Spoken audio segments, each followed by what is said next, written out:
Le président, veuillez vous asseoir. L'audience est ouverte.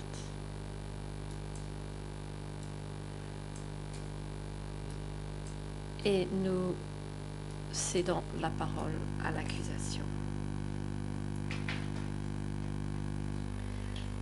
Le coprocureur international, Monsieur Kim Woon, je suis toujours en train de vous poser des questions concernant B20 à Stong Trong avant le déplacement vers Phnom Penh. À B20, qui était votre chef?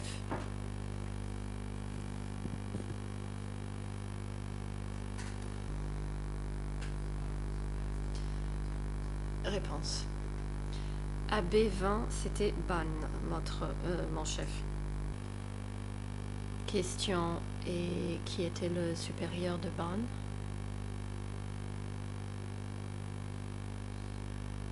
Réponse.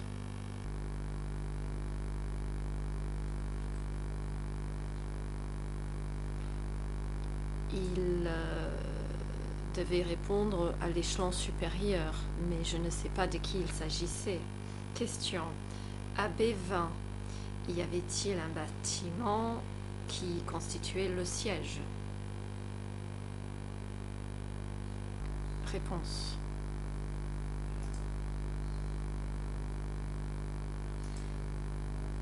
Il n'y avait pas de bâtiment puisque pendant la période de la guerre, nous étions implantés dans une plantation de bananes.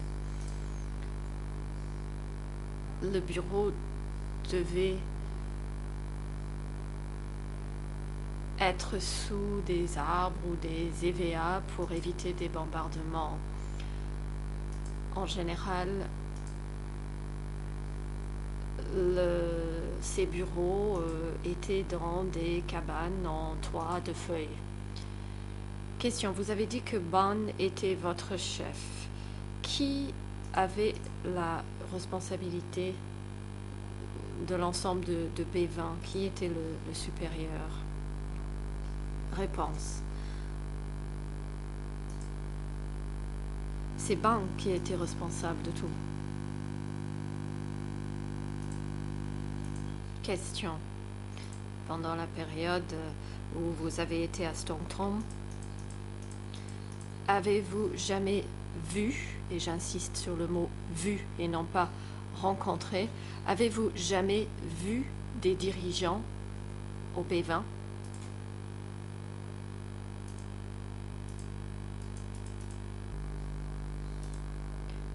Réponse. En 1975, directement après la libération de Phnom Penh, j'ai rarement vu des dirigeants, à l'exception de Yoon Yat. Question. Monsieur Kim Woon, je parle encore de B20. Je ne vous parle pas de la période en 1975 après votre arrivée à Phnom Penh. Je parle de la période antérieure, je répète donc. À B20, à Stong Trong, avez-vous jamais vu des dirigeants?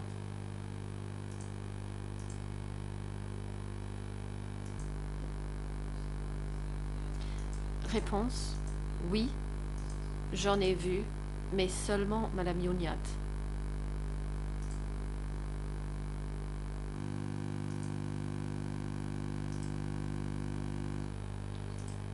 Question. Dans votre déclaration auprès du bureau d'écho, juge d'instruction, dans le document E3/380, le RN en khmer étant le 0035 72 00, en français 0048 54 33 et en anglais 0036 56-45. À cette page, donc, vous mentionnez des séances d'études basiques. Y a-t-il eu des séances d'études basiques qui se sont tenues à B20?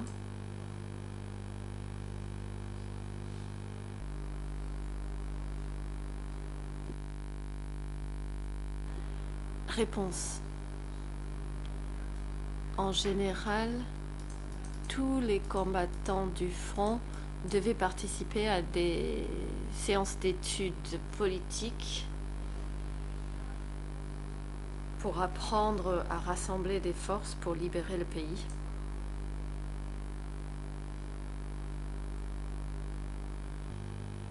Question. Pouvez-vous nous l'expliquer un petit peu plus en détail? Il y a eu des réunions sur les forces de libération du pays. A-t-on abordé d'autres sujets lors de ces réunions?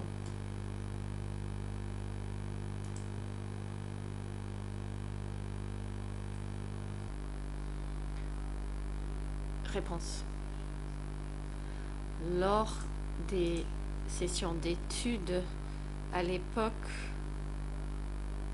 on abordait plutôt des sujets tels que la guerre, notre engagement, nos sacrifices et notre lutte. Même si nous n'avions pas vocation à aller sur les champs de bataille et que nous travaillions dans les arrière-bases, telles que dans une imprimerie, lors de ces séances, on nous disait qu'il fallait faire preuve de solidarité et on nous demandait en même temps de préserver le secret le plus absolu, sans quoi nous risquions d'être bombardés ou d'être tués ou de se voir tirer dessus par nos adversaires et mourir. Lors des séances d'études,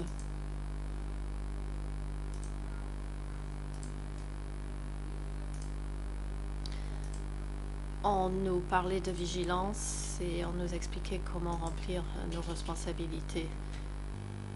Question. Merci, M. Kim Boon, de cette réponse complète.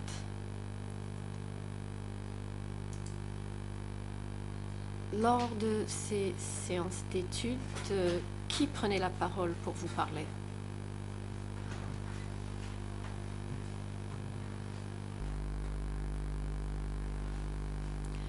Réponse. À B20, d'après mes souvenirs, Madame Youniat était la seule personne qui prenait la parole. Question. Vous avez dit ce matin dans votre déposition avoir été motivé et encouragé. Est-ce que cela s'est passé lorsque vous étiez à B20 et à Stontron?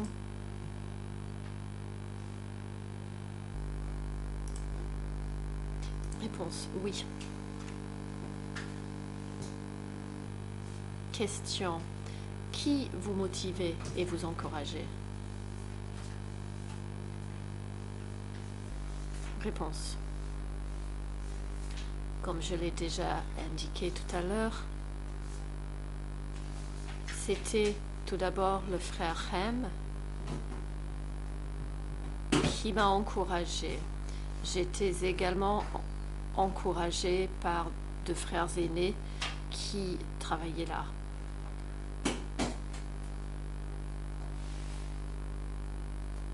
J'ai toujours été encouragée par mon entourage. J'étais jeune, j'étais loin de chez moi et ce pendant plusieurs années. Très souvent, ma famille, ma maison, mes parents me manquaient et donc sans encouragement, sans s'être motivés réciproquement, nous ne serions jamais arrivés à travailler bien et avec enthousiasme. Question. Lorsque le frère Hem vous encourageait et vous motivait, que vous disait-il?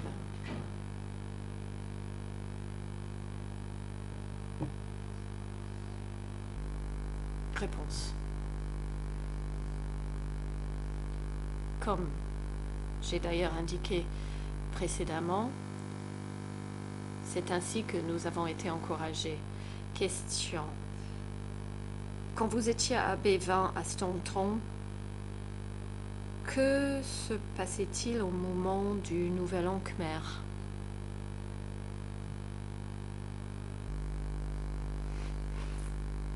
Réponse. Je ne me souviens pas d'événements particuliers pendant le Nouvel An Khmer, mais je pense qu'il y avait quelque chose concernant les Khmers blancs.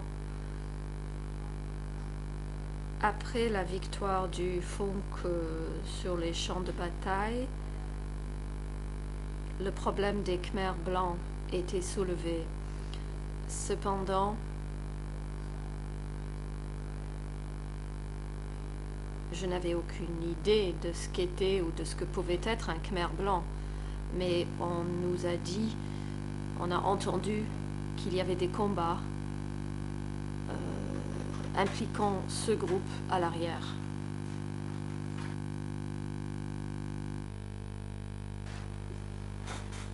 Ce matin, vous avez dit que parmi les informations qui intéressaient le front, il y avait des nouvelles provenant des champs de bataille.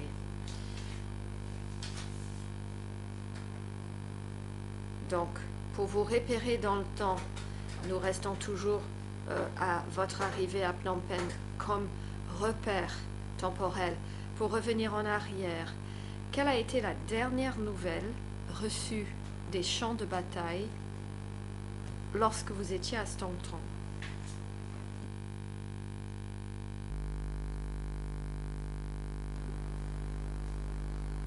Réponse.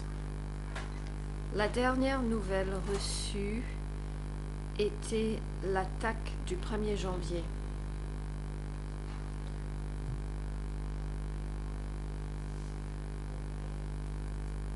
Le 1er janvier faisait partie de l'objectif final pour la dernière attaque du Funk.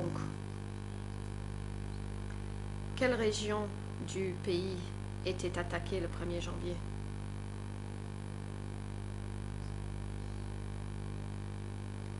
Réponse.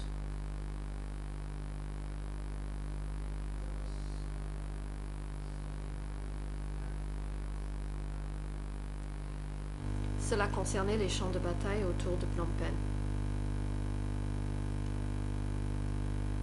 Question. Qui vous apportait les nouvelles des champs de bataille autour de Phnom Penh?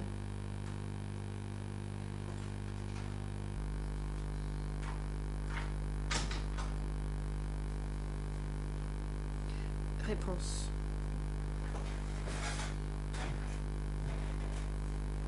Normalement, les nouvelles du Funk étaient envoyées par télégramme.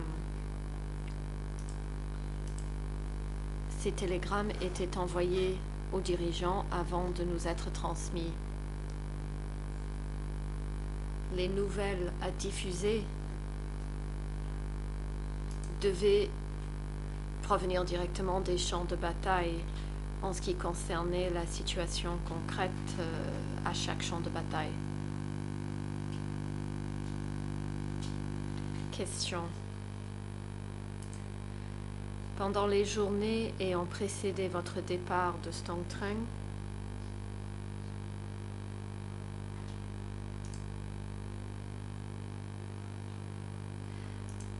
vous a-t-on indiqué où vous alliez et quelles seraient vos responsabilités?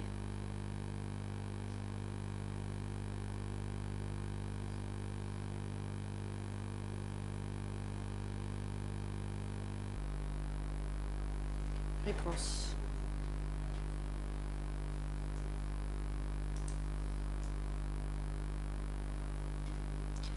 Afin que je sois prêt à relever de nouvelles fonctions, mon supérieur m'a dit de me préparer. Il m'a dit que la victoire était proche et c'est ce que nous avons entendu à la radio également. La station de radio à B20 diffusait ces informations.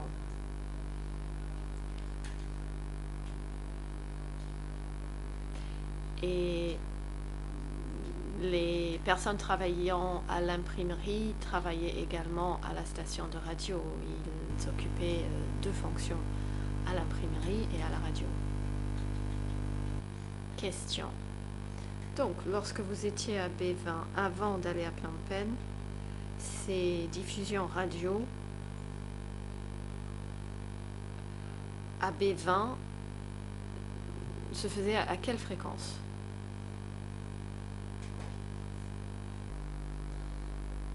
Réponse.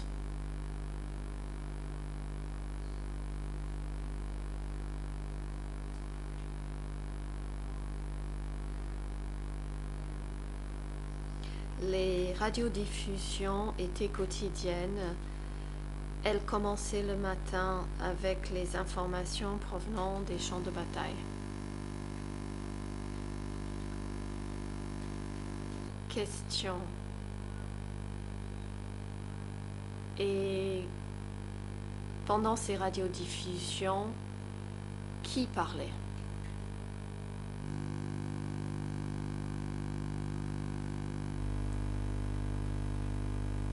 Le président. Témoin, veuillez attendre, votre micro n'est pas encore activé. Veuillez attendre le voyant rouge avant de répondre. Réponse.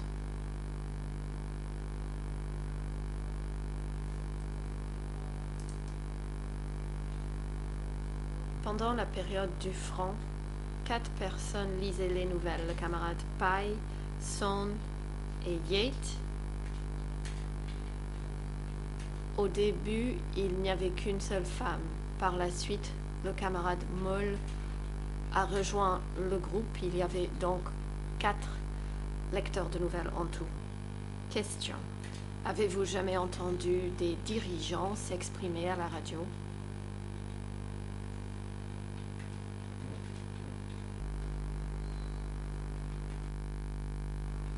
Réponse.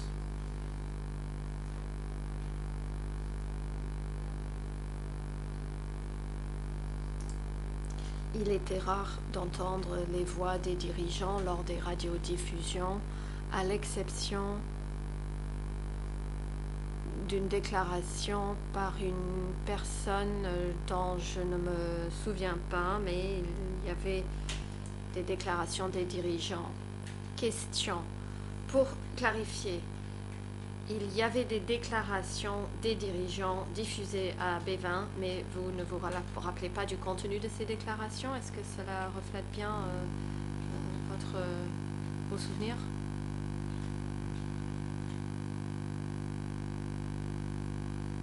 Réponse.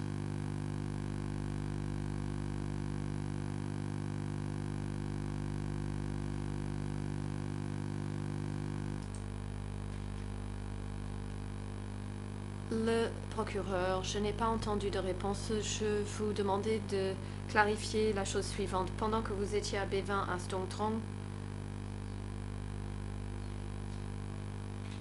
vous avez bien dit qu'il y avait des diffusions de déclarations par les dirigeants, mais vous ne vous souvenez pas de leur contenu? C'est bien cela?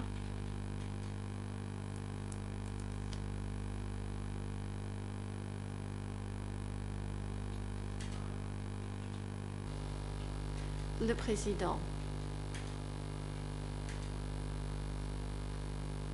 Monsieur le témoin, vous pouvez répondre?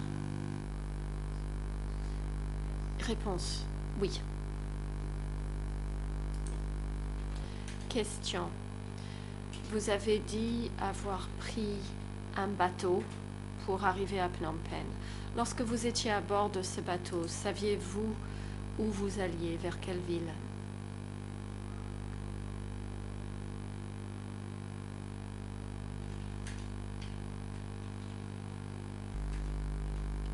Réponse.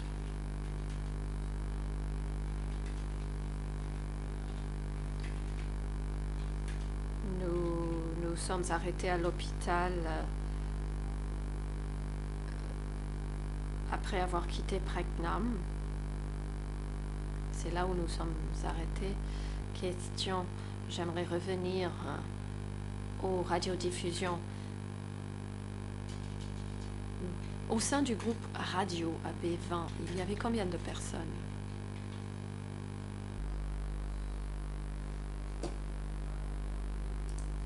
Réponse. Je me souviens uniquement des lecteurs de nouvelles. Ils étaient 4, 3 hommes, 2 hommes et 2 femmes. Question. Pourriez-vous nous dire, donc, avant de quitter B20,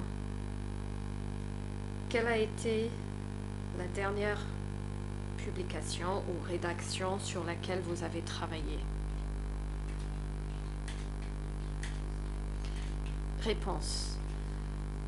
Dans les revues, on écrivait sur les champs de bataille ou on publiait des déclarations des dirigeants, par exemple,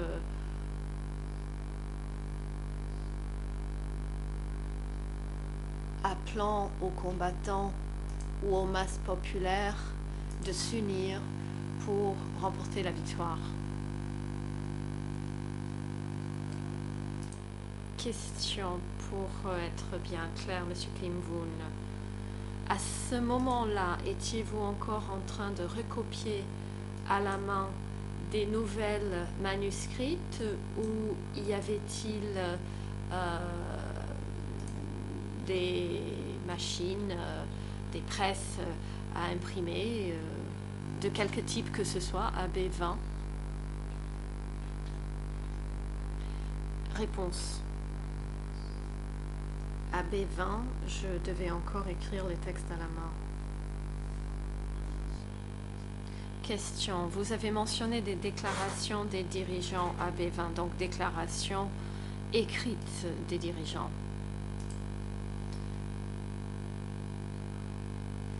Quel dirigeant avait rédigé ces déclarations?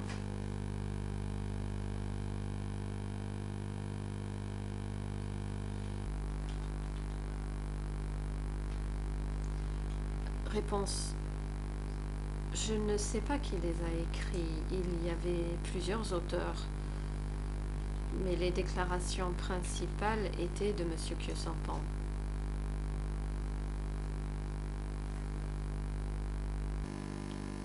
Question. Arrêtons-nous là. Vous êtes à B20. Les déclarations principales sont de Khieu-Samphan. À peu près combien de ces déclarations étaient des déclarations de Khieu-Samphan? Réponse.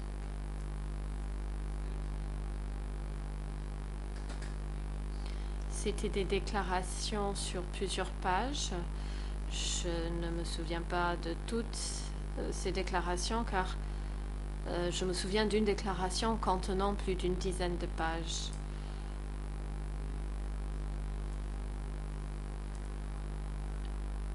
Je ne pense pas que M. Khieu-Samphan ait écrit cette déclaration tout seul. Au sein du PCK, sans la participation du prince Norodom Sihanouk, il n'aurait pas pu rédiger ce genre de déclaration, mais c'est une conjecture de ma part. Mais en principe, les déclarations des dirigeants du FUNK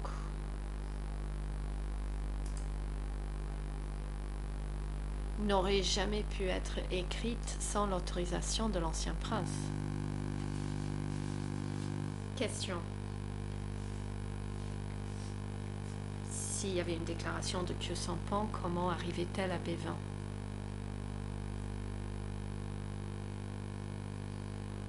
Réponse.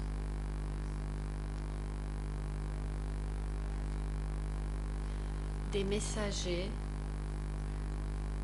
transportaient les déclarations, dactylographiées ou manuscrites, et nous les apportaient. Question. S'il s'agissait d'une déclaration de Khieu-Samphan, combien d'exemplaires de sa déclaration étaient produites? Réponse.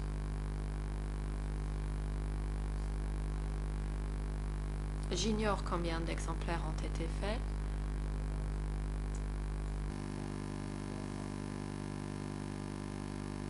Mais les déclarations étaient également copiées et lues à la radio pendant les diffusions des nouvelles. Question, pour être tout à fait clair, s'il y avait une déclaration écrite de Khieu Samphan, est-ce que vous dites que celle-ci était également diffusée à la radio?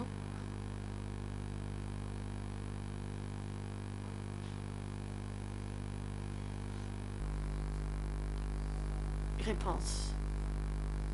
D'après mes souvenirs, la déclaration était rarement lue en direct.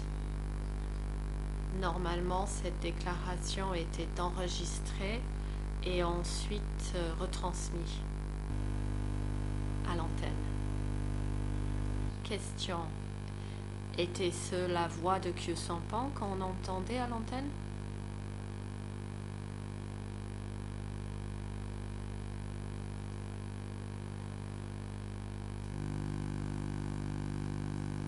Le président.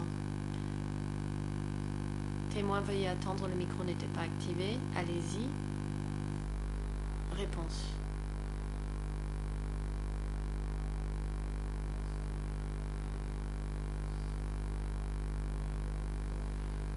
La plupart des textes étaient enregistrés sur cassette avant d'être retransmis à l'antenne. Question. Mais était-ce la voix de Khieu Samphan sur ces cassettes?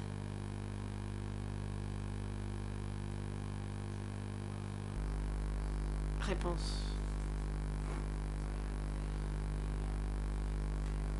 Ce que je suis en train de vous dire, c'est que le lecteur de nouvelles lisait le texte, lisait la déclaration qui était enregistrée avec sa voix sur une cassette qui était ensuite rejouée à l'antenne. Question. S'il y avait une déclaration de Khieu Samphan à B20, quel était typiquement le contenu d'une telle déclaration? Réponse.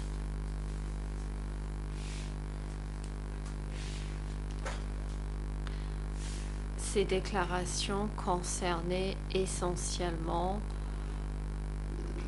la promotion des attaques et des offensives pour remporter les batailles, et il appelait à la population des zones libérées ainsi qu'aux cadres et aux gens de s'entraider et de se soutenir sur le front et également à l'arrière.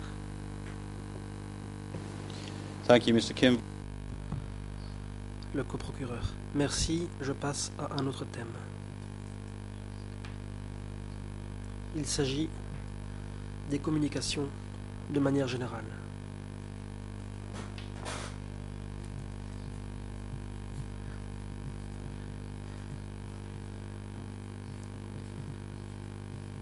En Khmer 00 35 72 00, en français 0048 54 33 et en anglais 0036 56 45, document E3/380.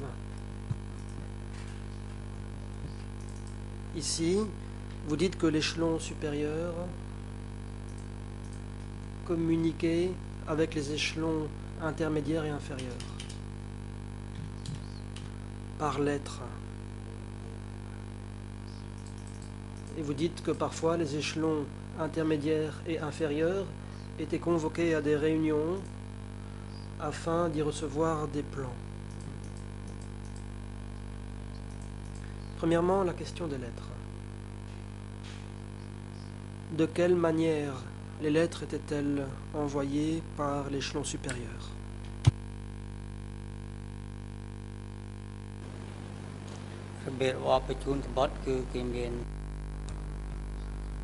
Réponse. Une méthode était fixée par laquelle des messagers envoyaient des lettres d'un endroit à un autre. Personne d'autre n'était habilité à jouer ce rôle. Les messagers étaient en général des gens considérés comme honnêtes et loyaux. Ils avaient dû surmonter beaucoup d'obstacles.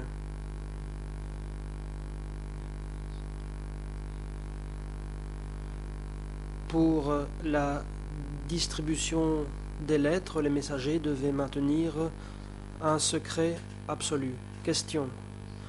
Prenons l'exemple d'une lettre qui aurait été envoyée par l'échelon supérieur vers ce que vous appelez l'échelon intermédiaire, moyen. Qu'entendez-vous par échelon moyen?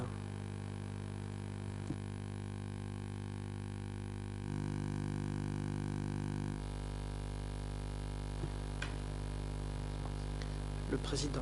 Témoin, veuillez patienter. La parole est à la défense.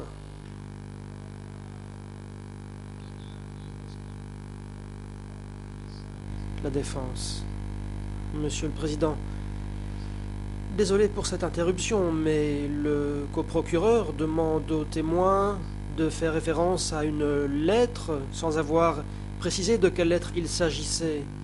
C'est la deuxième fois qu'une telle question est posée, d'où mon objection.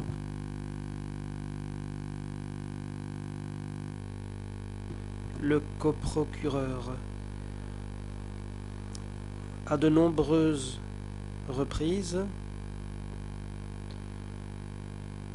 nous nous sommes efforcés de prendre certains thèmes des PV d'audition en vue de poser des questions de clarification fondées sur cet extrait. Ce témoin a mentionné des lettres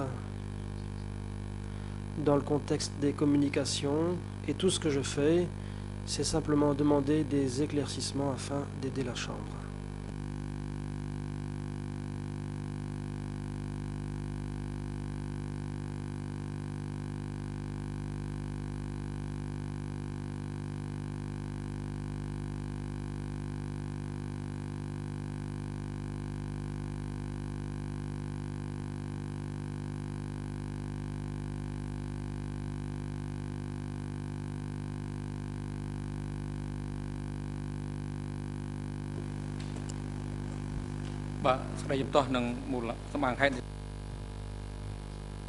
Le président.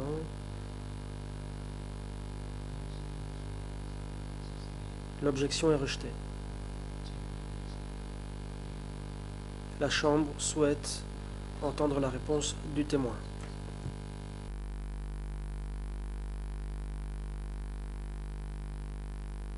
Le témoin. Je vais prendre un exemple. Quand on dit échelon supérieur, ça veut dire ceux qui étaient au-dessus de mon supérieur direct. Quand je parle d'échelon intermédiaire, c'était les cadres d'unités respectives. Pour ce qui est des subordonnés au sein de chaque département ou de chaque bureau, il s'agissait des subordonnés, mais ce n'étaient pas des membres du comité central. C'est ce que j'ai dit. Parce qu'en général, les directives ou les instructions étaient envoyées de l'échelon supérieur vers l'échelon intermédiaire, et celui-ci transmettait la décision aux subordonnés. Moi, j'étais en bas de la chaîne et je recevais les instructions qui provenaient de l'échelon intermédiaire. L'accusation. Pouvez-vous donner un exemple en vous appuyant sur votre expérience? Quel type d'instruction ou de directive avez-vous reçu en tant que subordonné sur la base de ces lettres?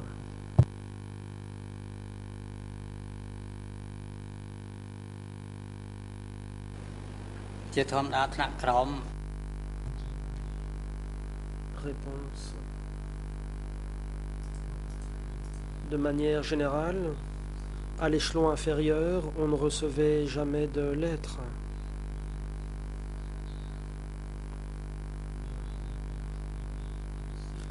L'échelon inférieur recevait juste des lettres des membres de la famille, mais pour ce qui est de lettres émanant de l'échelon supérieur, on ne les recevait jamais directement. Cela passait par l'échelon intermédiaire.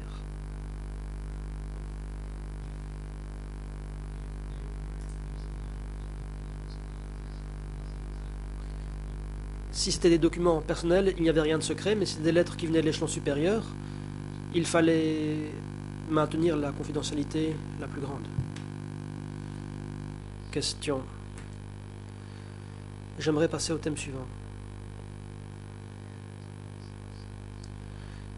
Les sessions d'études basiques.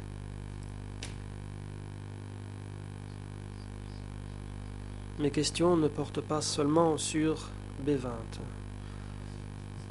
Donc de 71 à 79, pendant toute cette période, c'est donc de toute cette période que je vais traiter dans mes questions, même cote que celle que j'ai donnée. Voici ce que vous avez dit. Les cadres Khmer rouges en général étaient convoqués pour assister à des sessions d'études de base devant leur permettre de comprendre avant que des plans soient fixés aux fins de mise en œuvre. Première question, de quelle façon est-ce que les cadres étaient convoqués à des sessions d'études de base?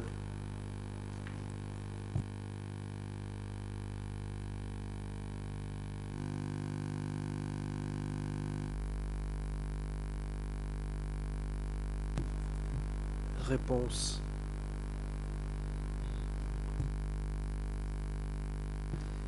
Généralement, chaque membre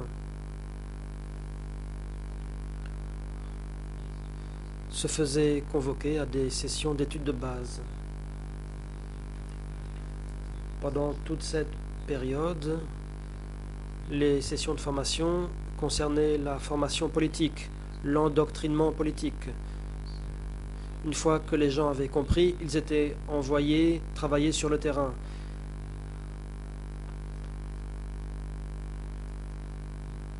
Si les gens ne recevaient pas cet endoctrinement politique, ils n'étaient pas en mesure d'accomplir leurs tâches. Il fallait donc une position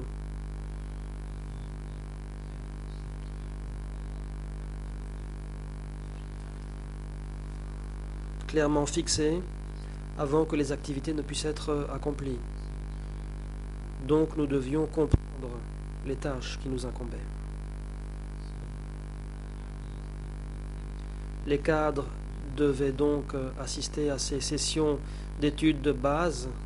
Par exemple, si un plan devait être mis en œuvre, les cadres concernés devaient comprendre comment faire.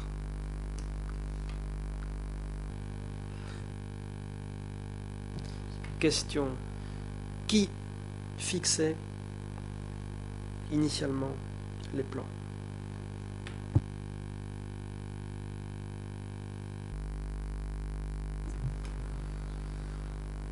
Réponse. Je n'en savais rien. C'était sûrement les gens de l'échelon supérieur qui fixaient ces plans. Question. Pour vous, ça voulait dire quoi, l'échelon supérieur?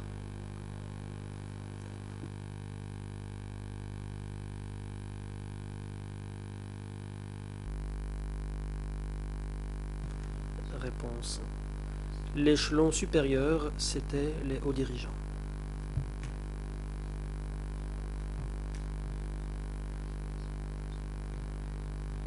C'était eux qui fixaient les plans d'action.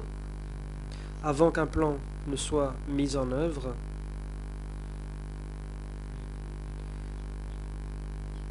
il y avait des sessions de formation au cours desquelles on utilisait des manuels de formation. Question. Qui étaient les hauts dirigeants?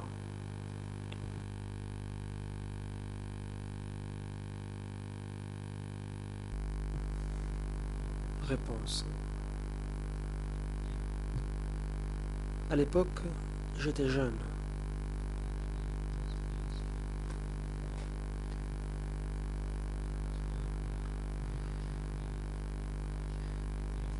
Je n'ai reçu aucune information à l'époque, je me fondais juste sur mon intuition. Et jusqu'à ce jour, voici ce que j'ai cru comprendre. J'ai cru comprendre que l'autorité suprême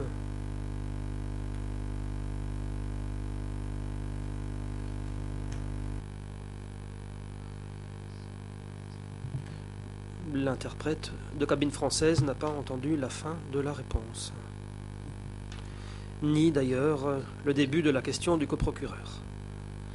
Le coprocureur, quel était le message politique?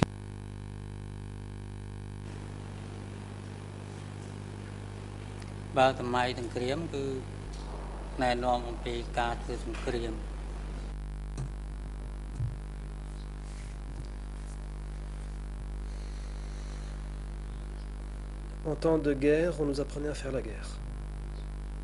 Mais, à la fin de la guerre, nous sommes passés à la phase suivante, en privilégiant le développement.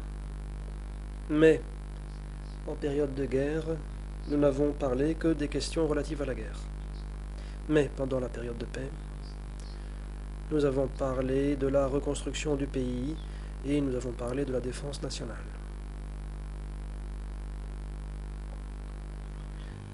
Question. Combien de personnes assistaient à ces sessions de formation de base?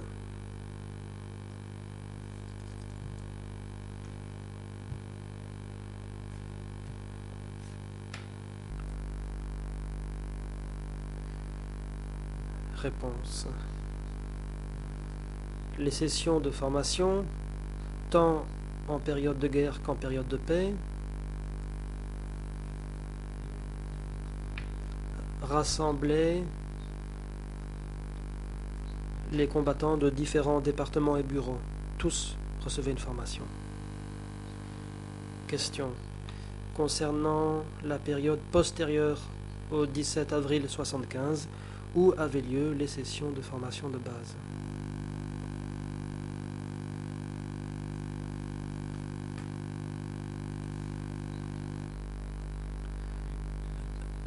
Réponse. À Borei Keila, d'après mes souvenirs. Question. À quelle fréquence avait-elle lieu?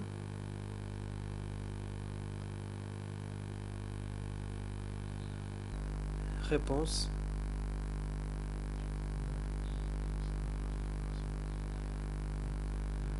Pour ceux qui appartenaient à l'autorité supérieure, cela durait des mois, mais pour ceux qui étaient à un niveau inférieur, cela durait 2 semaines ou seulement 1 semaine. Cela dépendait donc du niveau d'autorité. Question. Marquons un temps d'arrêt ici. Prenons une session d'études d'une durée de 2 semaines. Qui se chargeait de l'endoctrinement politique au cours de ces sessions?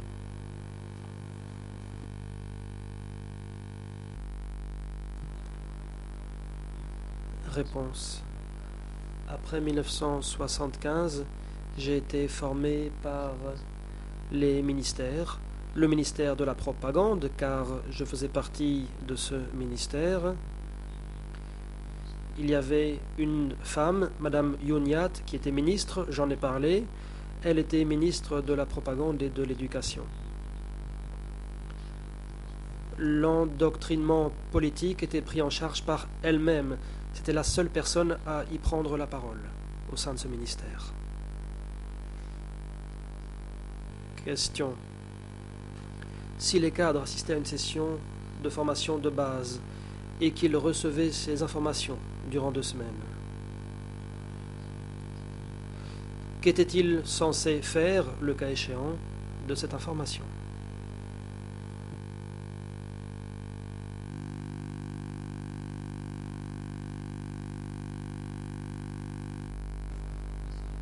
Réponse.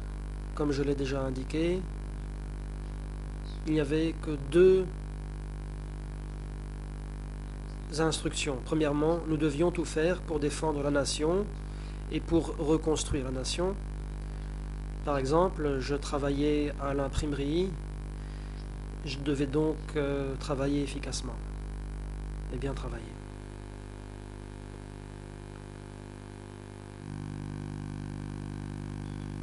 Question. Je passe au thème suivant. L'imprimerie. Après le 17 avril 1975. C'est donc l'imprimerie qui était située en face du stade olympique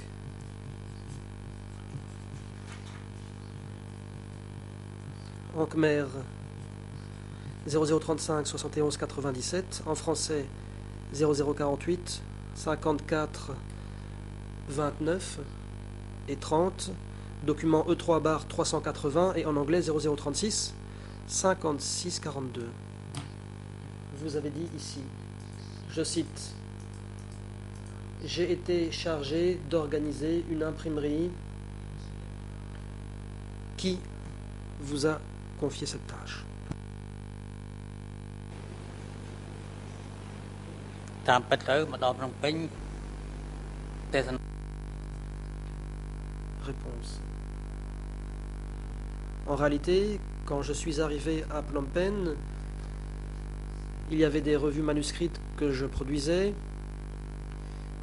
J'étais en mesure de réaliser un exemplaire sur la reconstruction du pays. Par la suite, je n'ai plus participé à cela.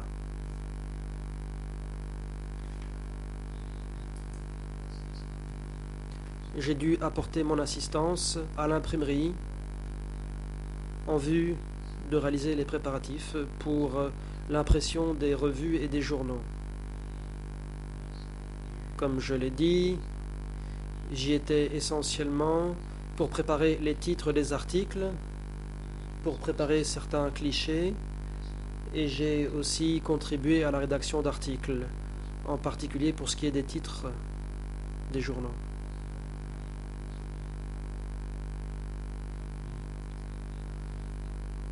Je n'ai donc plus pris part aux aspects techniques conformément aux tâches qui m'avaient été confiées. Question, j'espère que la question sera simple.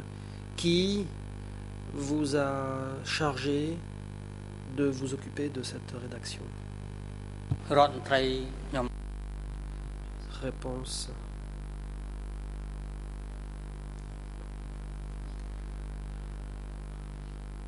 Le ministre de la Propagande et de l'Éducation. Question. Qui était-ce?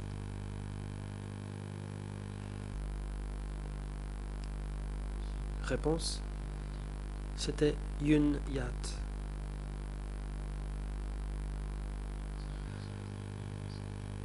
Question. S'agissant des différents bureaux K25, K26, K27, K28, K29, 30 et 31. S'agissait-il là de sections de l'imprimerie?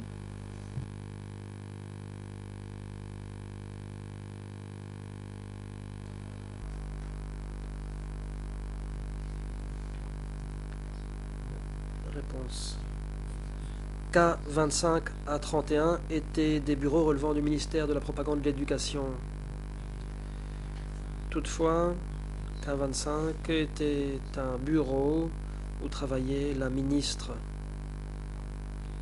À présent,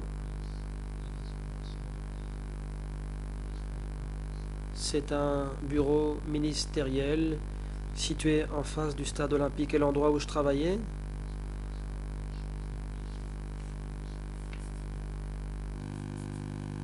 était le siège du journal du Front National sous la République Khmer, Front National du Salut.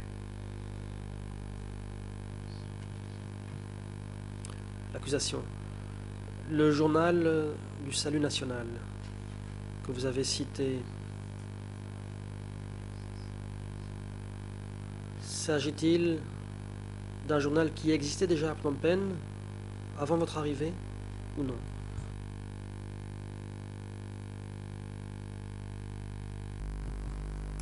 Réponse. Le journal du Salut national a été créé sous le gouvernement Lon Nol. Le siège en était situé en face du stade olympique, à côté d'un stade de boxe. Question. Pour être sûr d'avoir bien compris, c'était donc un journal, un local d'un journal en activité, doté de son matériel d'impression et de tout le matériel nécessaire pour produire un journal, n'est-ce pas?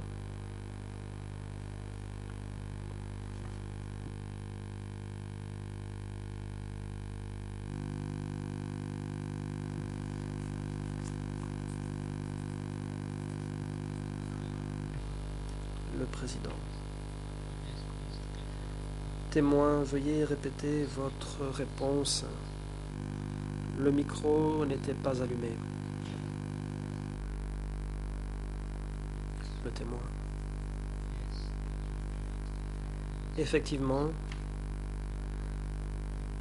à cet endroit, il y avait tout ce qu'il fallait pour produire un journal, car c'était une imprimerie qui existait déjà auparavant. L'accusation, je passe au thème suivant.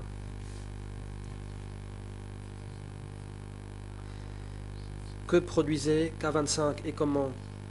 E3 bar 381 en Khmer 0035 7205 en français 00 40 29 97 et en anglais 00 36 55 28.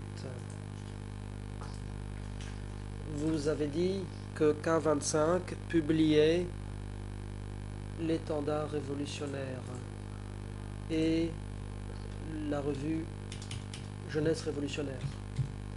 Vous dites qu'il y avait un groupe de rédacteurs, il y avait une section des interviews, la section de la rédaction et la section de l'édition.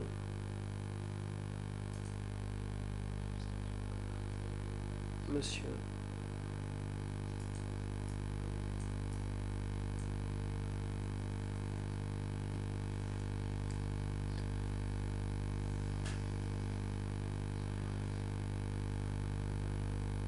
Si l'on prend la taille du prétoire ou de tout le bâtiment comme référence, quelle était la taille des bureaux à K25 par comparaison?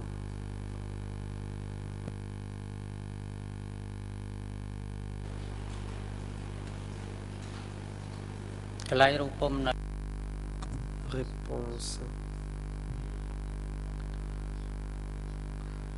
L'imprimerie adjacente à K25 était assez petite. L'imprimerie de K26 était un peu plus grande, mais l'imprimerie la plus moderne était adjacente à K27. Bien sûr, à K26, nous pouvions imprimer des revues aussi, mais il s'agissait surtout d'imprimer la couverture des revues Étendard révolutionnaire et Jeunesse révolutionnaire. Mais à K25, l'endroit a été utilisé pour imprimer les pages suivantes de l'Étendard révolutionnaire ainsi que d'autres documents.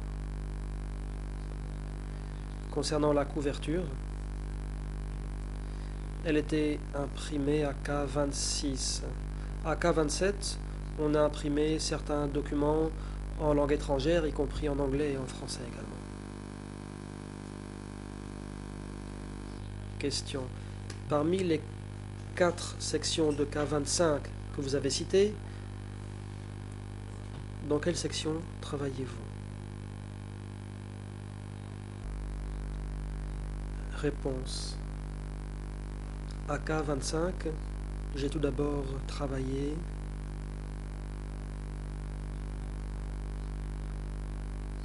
en qualité d'assistant affecté à l'imprimerie.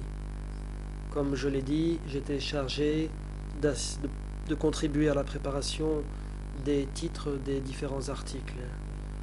Par la suite, après avoir reçu une formation à la photographie, j'étais transféré pour travailler dans une autre section. Et là, j'étais chargé de rédiger des articles pour le journal révolutionnaire. Question. Je reviens sur la première partie de la réponse. à savoir la rédaction des titres.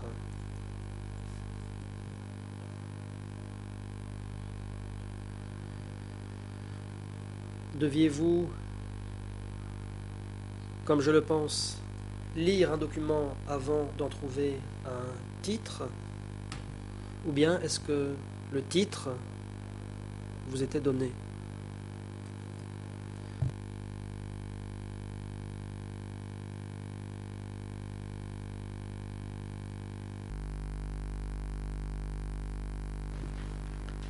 Réponse. De manière générale, avant d'imprimer un journal, nous devions avoir un titre pour les pages intérieures du journal. Nous devions organiser les titres. À l'époque, il fallait rédiger à la main. Ça devait avoir une belle apparence, et donc j'utilisais de l'encre chinoise à l'époque. Par la suite, cela a été copié, imprimé, car les dirigeants en général ne voulaient pas que soient imprimés des articles dactylographiés. Ils voulaient que les titres soient manuscrits.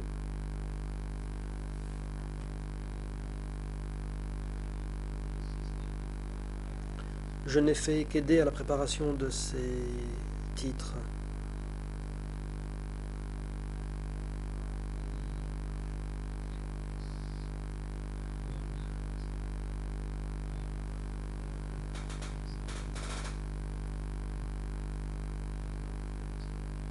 Les textes imprimés ne pouvaient pas être reproduits. C'était préférable de commencer par un texte manuscrit qui devait ensuite être reproduit et imprimé. Cela permettait d'agrandir le format ou de le diminuer. Text is better for printing at this stage.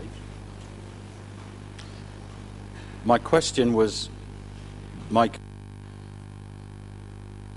L'interprète précise que le micro a été coupé au début.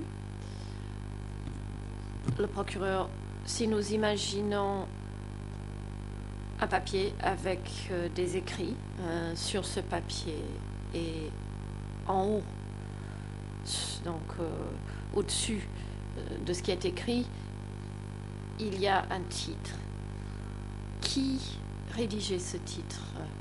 Est-ce que vous le rédigez ou est-ce que quelqu'un d'autre le faisait?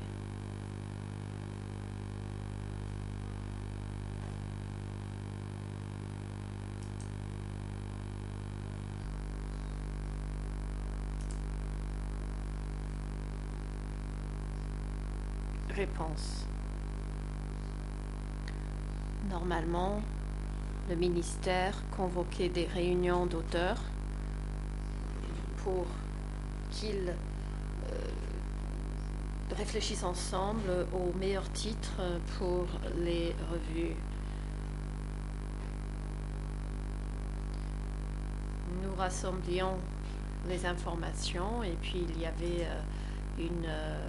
un avis majoritaire qui en ressortait que nous suivions en ce qui concernait les titres. Question à cette époque, donc est-ce que Choi dirigeait l'équipe de rédaction?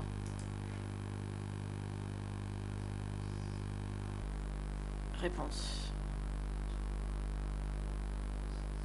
Bang Choi était un étudiant de l'Université royale de Phnom Penh.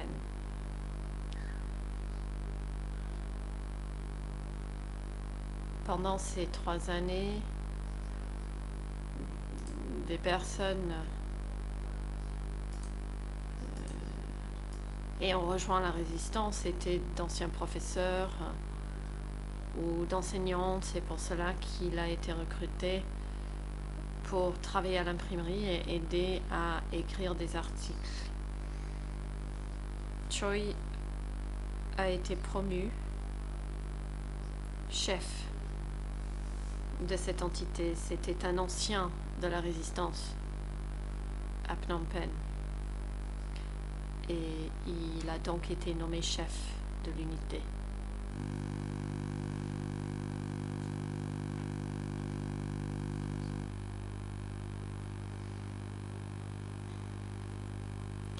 Quand avez-vous vu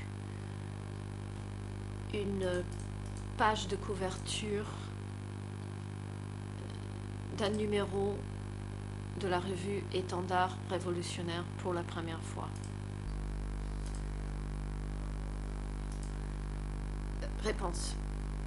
Je n'ai pas très bien compris la question. Vous faites référence à la page numéro 1, à la couverture ou la page que j'ai vue la première fois?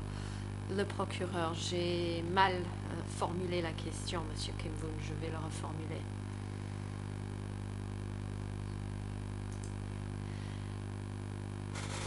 Savez-vous à quel moment le premier numéro d'Étendard révolutionnaire est sorti?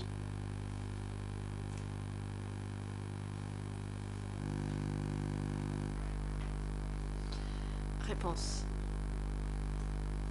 L'Étendard révolutionnaire a été publié pour la première fois au début des années 1970, en 71 ou 72 me semble-t-il, parce que lorsque j'ai commencé à travailler à l'imprimerie, plusieurs numéros de l'Étendard étaient déjà sortis. L'Étendard révolutionnaire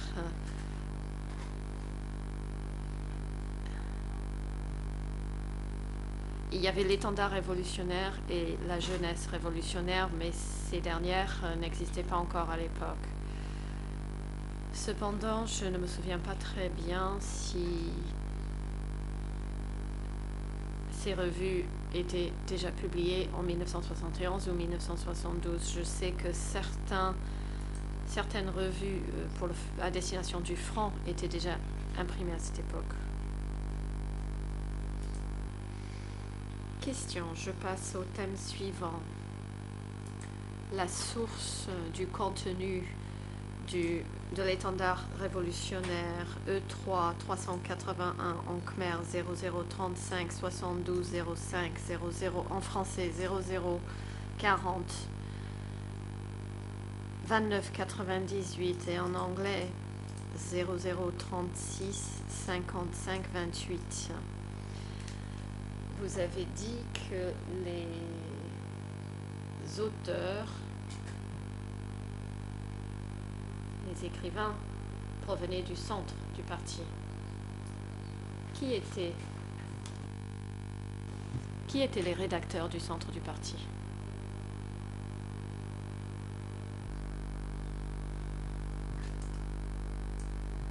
Réponse.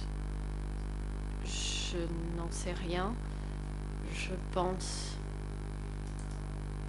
qu'ils provenaient éventuellement du centre du PCK. Je ne sais pas qui les écrivait.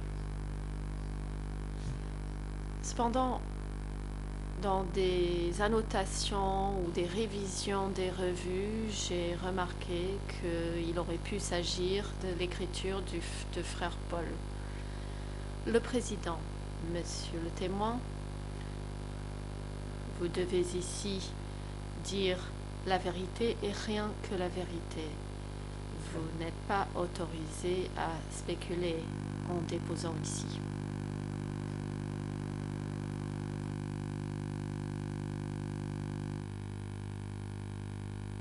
Le procureur, Monsieur Kim Voon, je ne sais pas si le président a entendu la fin de votre réponse. Veuillez vous appuyer uniquement sur vos connaissances personnelles en répondant à ma question. Dans la dernière partie de votre réponse, vous avez mentionné l'écriture du frère Paul.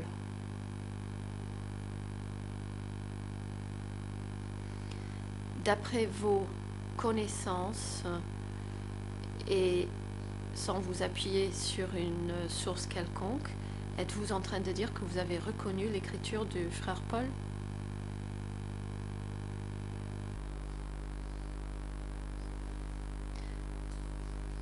Réponse. je pense que je reconnais encore son écriture.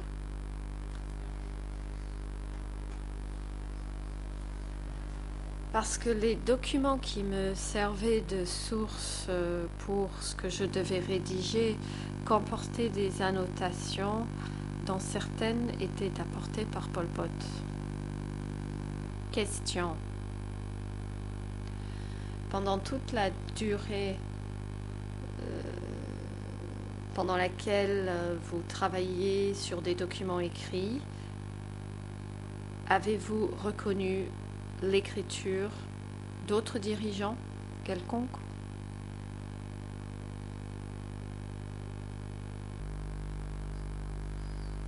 Réponse.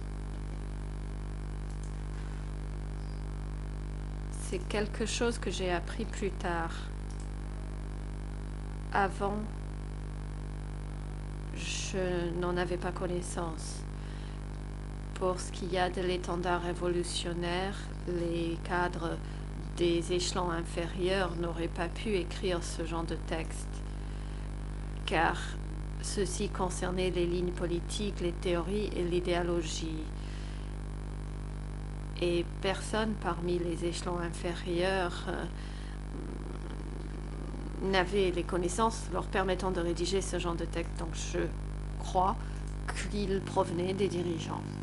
En ce qui concerne les sources que j'utilisais pour rédiger les nouvelles, il y avait des annotations et des révisions qui auraient pu être écrites par plusieurs auteurs. Question pour clarifier donc. Si vous regardiez des documents comportant des annotations, étiez-vous en mesure de reconnaître l'écriture qui avait écrit ces notes? Réponse.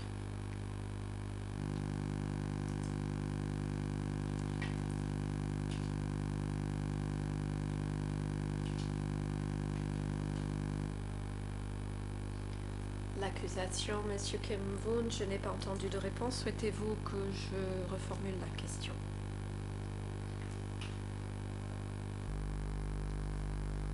Réponse, oui, s'il vous plaît.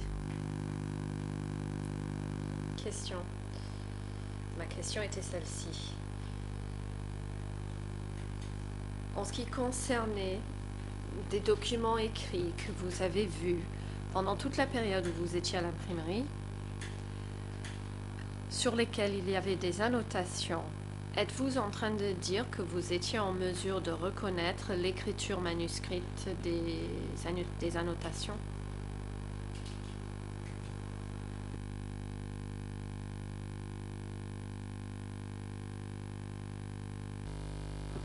Le président. Monsieur le témoin, veuillez renouveler votre réponse car la première réponse que vous avez donnée était inaudible car vous avez parlé sans que le micro soit activé. Donc c'est comme si vous n'aviez pas donné de réponse. Donc veuillez répéter la réponse. Réponse. Pour répondre à votre question.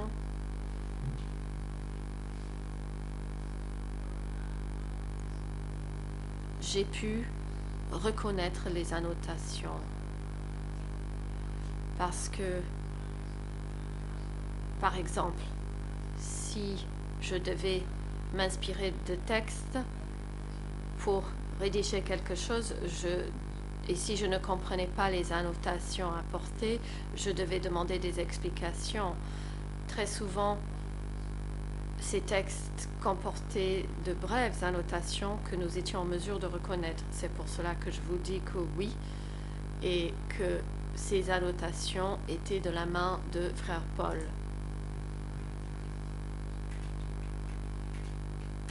Parce que j'ai demandé à Tchoum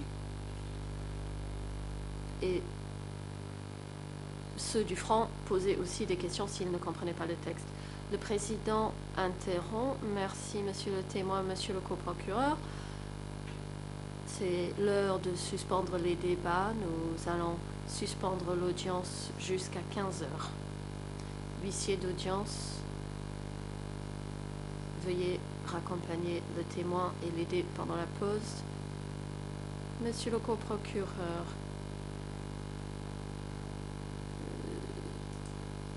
veuillez dire à la Chambre comment vous entendez repartir le temps entre l'accusation et les parties civiles à la reprise des débats après la pause. Merci.